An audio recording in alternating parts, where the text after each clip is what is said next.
हनुमंते नमः। दर्शकगण, मैं आचार्य सत्यानंद प्रतिदिনের মতো আজকের টোটকাটি একটি লিক থেকে সরে, পুরাণ থেকে নেওয়া।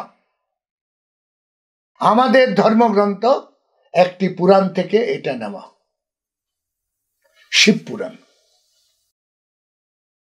দর্শকগণ, ভারতীয় সনাতন ধর্ম এত সাধন সম্পন্ন, এত কিছু লেখা, এতগুলো আবদ্ধ।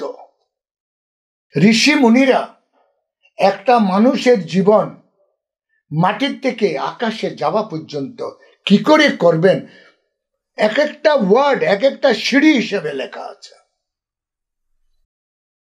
যখন আমি আপনাদের জন্য টোটকা খুঁজতে যাই, ধর্মগ্রন্থগুলো ঘাটি, আমি অবাক হয়ে যাই। আমি কোনটা নেব, কোন টোটকাটি আপনাকে দেব? আমার তো সবই লাগে একটার থেকে একটা, একটার থেকে একটা। আমি এতগুলো টোটকা আপনাদেরকে এই জন্য দিচ্ছি, দু চারটা টোটকা মানব জীবনের জন্য অনেক। আপনারা যেটা সুবিধা মনে করবেন সেই একটা টোটকাকে বারবার করতে চেষ্টা করবেন। টোটকা একটা মেডিটেশন, টোটকা একটা ধ্যান, টোটকা একটা সিস্টেম,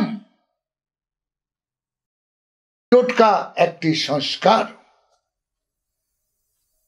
দর্শকগণ, বলা হয় ঘর এক মন্দির, প্রত্যেকটি বাড়ি একটি মন্দির। এবং যার জন্য ধর্মগ্রন্থে লেখা আছে বাড়ির আঙ্গনে একটা তুলসী গাছ রাখবেন, বাড়ির আঙ্গনে একটা তুলসী গাছ রাখবেন। কারণ নারায়ণ পালনহার ওটার থেকে খুশি হন। কিন্তু আপনি কি জানেন এই তুলসী গাছের মহত্ব? আপনার জীবনে, এটা নিশ্চিত গ্যারান্টি বলছি, আপনার জীবনে যদি আপনি তুলসী গাছ লাগিয়ে থাকেন, এক না একবার তুলসী গাছ মারা গেছে। সে ইচ্ছাকৃত মারা যায় আপনার লাভের জন্য।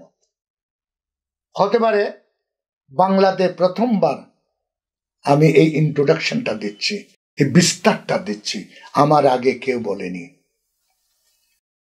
আপনি যখন তুলসী গাছ লাগান আপনার জীবনে, আমি লিখে দিচ্ছি গ্যারান্টি, এক না একবার তুলসী গাছ মারা গেছে।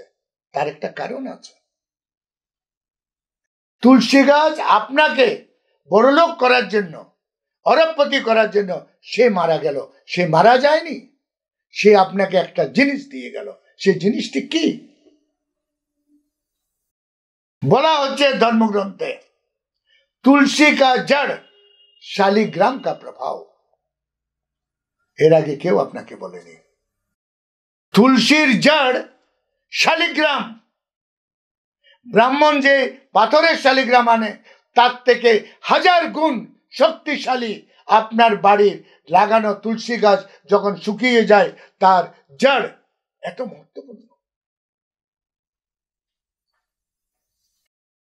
দর্শকগণ, বলা হচ্ছে এই তুলসীর জড়টাকে যদি আজকে এটা শোনার পর কোনোদিন আপনার তুলসী গাছ অটোমেটিক জল টল সব দেওয়ার পর মারা যায়, তাহলে মনে রাখবেন তার জড়টা বের করবেন। দেখবেন একটা শিকড় একটু মোটা, সেটাকে সুন্দর করে কেচে দিয়ে চারদিক থেকে কেটে বাকিগুলো আপনি জলে প্রভাবিত করবেন। মেন যে জড় ওটা নেবেন। বলা হচ্ছে 2 ঘন্টা या 3 ঘন্টার মধ্যে আপনি আসার পাবেন। এটা শালিগ্রাম। এটাকে লাল সুতো দিয়ে বেঁধে নিজের সদর দরজা, যে মুখ্য দরজার ডান দিকে এটাকে লটকিয়ে রাখুন। নেগেটিভ এনার্জি আপনার বাড়িতে আসবে না শালিগ্রামের প্রভাবে, পাওয়ারফুল শালিগ্রামের প্রভাবে। ওই নেগেটিভ ব্যক্তিগুলো আপনার বাড়িতে আসতে পারবে না, যারা আসলে আপনার ক্ষতি হয়। বলা হচ্ছে পজিটিভ থিঙ্কিং, পজিটিভ ঊর্জা, আপনার কর্ম করার ক্ষমতা, আপনার জীবনে কর্ম করার চান্স, আপনার জীবনে অর্থ লাভের চান্স শত গুণ বেড়ে যাবে। একবার আজমা কর देखिए, একবার আজমা কর इस টোটকা को देखिए, টোটকাটাকে একবার আপনি করে দেখুন। চমৎকার কাকে বলে আপনি পাবেন। শালিগ্রাম আপনার বাড়ির সদর দরজায় দাঁড়িয়ে আছে। দর্শকগণ, আজকে আমার সময় এখানে শেষ। কাল আমি আবার আসছি আরো একটি অদ্ভুত অনহনী টোটকা নিয়ে। ততক্ষণের জন্য বিদায়। ওম হনুমন্তে নমঃ।